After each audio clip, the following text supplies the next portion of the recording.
تو ومن احسن قولا ممن دعا الی اللہ وعمل صالحا وقال اننی من المسلمین ولا تستوی الحسنۃ ولا السیئۃ.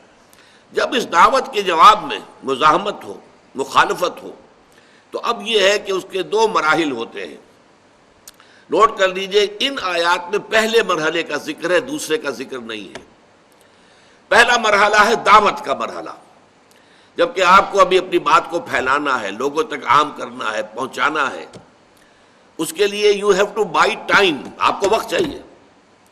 جیسے کہ سقراط نے اسی وقت پیالہ پی لیا تو بات ختم ہو گئی. لیکن یہ کہ اگر کسی معاشرے میں ممکن ہے آخری حکم نہ ہو یہ، بلکہ یہ ہو کہ مارا جائے، پیٹا جائے، لیکن اس پر انسان ڈٹا رہے، اپنی بات کہتا رہے، جوابی کارروائی کوئی نہ کرے.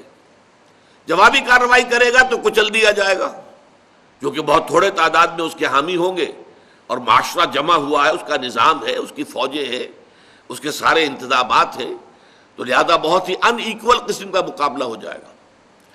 تو ان لوگوں کو تو ابھی وقت چاہیے تاکہ کثیر تعداد میں لوگوں تک اپنا پیغام پہنچا کر اور پھر انہیں منظم کر کے طاقت بنا کر میدان میں لا سکیں، ٹکرا سکے اس غلط نظام کے ساتھ.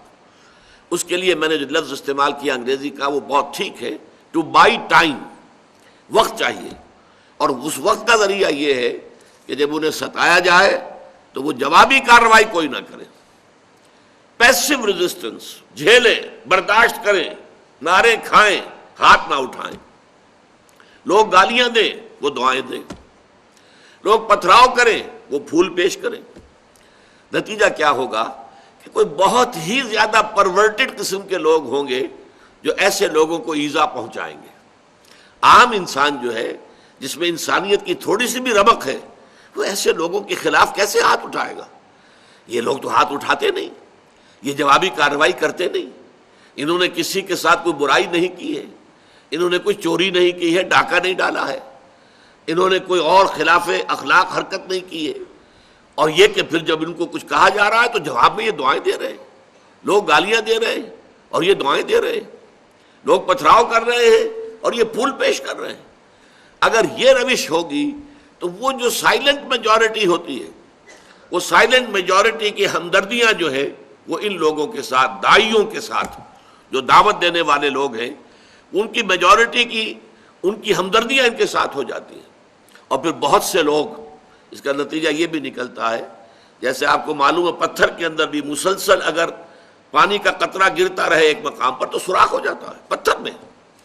اسی طرح بہت سے ہوتے ہیں سنگ دل لوگ، جن کے دل پتھروں کے مانند ہوتے ہیں، لیکن اس طرز عمل سے کہ یہ لوگ جو ہے یہ تو کوئی جوابی کارروائی نہیں کرتے، کسی کا برا جو ہے نہ کہتے ہیں نہ کرتے ہیں، تو ان کے دلوں کے اندر بھی انقلاب آتا ہے.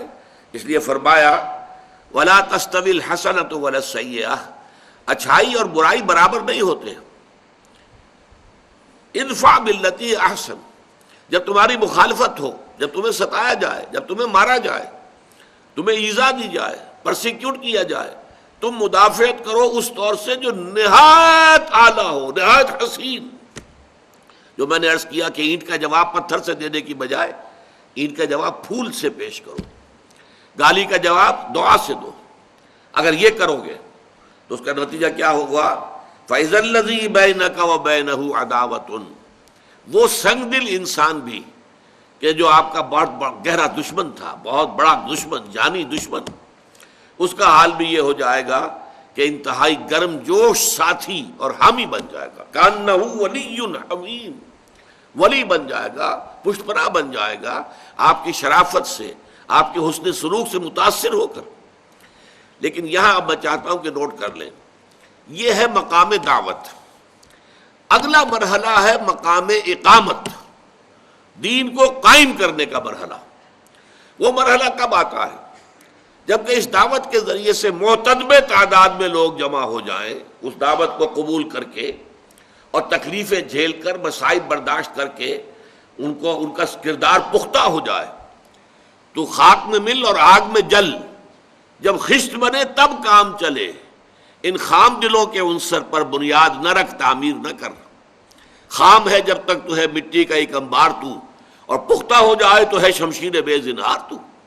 اگر یہ لوگ پختہ ہو گئے، ان کا عزم جو ہے قوی ہے، ڈسپلن مضبوط ہے، اور یہ تن من دھن قربان کرنے کو تیار ہیں، پھر اب اس نظام باطل کے ساتھ ٹکر لینی ہے۔ اس ٹکر میں ظاہر بات ہے کہ پھر وہاں تو اینٹ کا جواب پتھر سے دینا ہوگا، وہاں تو بدلہ لینا ہوگا، جیسی برائی ان کے ساتھ کی جائے گی ویسی ہی برائی کرنے کا ان کو بھی حق حاصل ہوگا۔ اگلے مرحلے میں جا کر صورت بدل جاتی ہے۔ یہی بات ہے کہ جس کو بعض ہمارے جو مغربی مصنفین ہیں انہوں نے اس فرق کو ہائی لائٹ کرنے کے لیے پروفیسر منٹگومری واٹ، ہم لوگ تو اصل میں ان لوگوں کی ظاہری باتوں سے متاثر ہو جاتے ہیں، جنرل ضیاء الحق صاحب نے انہیں خاص طور پر بلایا تھا ایک مرتبہ، جو سینٹرل مرکزی حکومت کے تحت ہو رہی تھی سیرت کانفرنس، اس میں تقریر کرنے کے لیے انگلینڈ سے بلایا، اور اس شخص نے اتنا زہر بھرا ہوا ہے، اس نے 2 کتابیں لکھی ہیں حضور کی سیرت پر، محمد at Mecca, Muhammad at Medina, اور ان دونوں میں کنٹراسٹ کو ہائی لائٹ کیا ہے۔ مکے میں تو محمد جو ہے صلی اللہ علیہ وسلم، ان کا حکم یہ تھا کہ چاہے تمہارے ٹکڑے کر دیے جائیں تم ہاتھ نہیں اٹھاؤ گے۔ مدینے میں آ کر وہی محمد ہے جو کہہ رہے ہیں کہ اینٹ کا جواب پتھر سے دو۔ تضاد ہو گیا کہ نہیں ہو گیا؟ یہ تضاد در حقیقت ہے تضاد، لیکن یہ تضاد ایک انقلابی عمل کے 2 مراحل کا ہے۔ ایک مرحلہ دعوت کا ہے، اس وقت جو ہے وہی شکل بہتر تھی اور اسی کو اختیار کیا گیا۔ بلکہ یہ بات ٹوائنبی نے کہی ہے، ٹوائنبی چونکہ اس دور میں فلسفی آف ہسٹری کا سب سے بڑا یہ سمجھیے کہ اتھارٹی سمجھا جاتا ہے، اس نے کہا Muhammad failed as a prophet but succeeded as a statesman. مکے میں وہ کہتا ہے کہ محمد چاہے نبی تھے یا نہیں تھے، کیونکہ وہ تو نہیں مانتا نبی، لیکن ان کا انداز نبیوں کا سا تھا، جیسا عیسیٰ تعلیم دیتے تھے، گلیوں میں پھرتے تھے، لوگوں کو اپنی بات پہنچاتے تھے، حضرت یحییٰ تھے، ایسا ہی نقشہ مکے کے اندر محمد کا بھی تھا صلی اللہ علیہ وسلم۔ وہاں تو وہ ناکام ہو گئے، وہاں سے تو انہیں جان بچا کر ان کے نزدیک بھاگنا پڑا۔ وہ اسے کہتے ہیں فرار، فلائٹ فرام مکہ۔ نو، ہمارے نزدیک یہ آلٹرنیٹ بیس کے لیے یہ ہجرت تھی۔ بہرحال مدینے میں آ کر محمد جو ایک اسٹیٹس مین کی حیثیت سے، ایک بڑے سیاستدان کی حیثیت سے، ایک بڑے حاکم اور ایک سپہ سالار کی حیثیت سے سامنے آتے ہیں، دیر ہی سکسیڈڈ، وہاں کامیاب ہو گئے۔ تو یہ زہر در حقیقت جو ہے اس کو یوں سمجھ لیجئے، انقلابی عمل اگر آپ سمجھیں، میری کتاب جو ہے منہج انقلاب نبوی علی صاحب الصلاۃ والسلام، اس کا مطالعہ کیجئے تو معلوم ہوگا کہ یہ ایک ہی پروسیس کے مختلف مراحل ہیں۔ ایک مرحلے پر جھک کر صلح کرنا مناسب تھا، صلح حدیبیہ میں جھک کر صلح کی ہے۔ اگلے مرحلے میں صلح کا کوئی فائدہ نہیں تھا، بلکہ صلح کا مطلب یہ ہوتا کہ کفر کو آپ فریش لیز آف ایگزسٹنس دے دیں۔ حضور کے علم میں تھا کہ مکے والوں کے اندر اب مقابلے کی تاب نہیں ہے، ہمت نہیں ہے، تو صلح کا مطلب یہ تھا کہ خام خواہ شرک کو مزید مہلت دی جائے۔ آپ نے صلح نہیں کی، حالانکہ ابو سفیان چل کر آیا ہے اور آ کر وہ سفارشیں بھی جو ہے وہ ڈلوا رہا ہے، حضور نہیں سن رہے۔ تو یہ ہر مرحلہ وہ انقلابی عمل کے مراحل کے تقاضے مختلف تھے، ان میں تضاد نہیں ہے۔ تو یہ بات ذرا جو ہے اگلی سورت جو ہے سورہ شورا، سورہ حامیم سجدہ کے بعد، ہمارے منتخب نصاب میں وہ حصہ شامل نہیں ہے، لیکن سورہ شورا کا مرکزی مضمون ہے اقامت الدین۔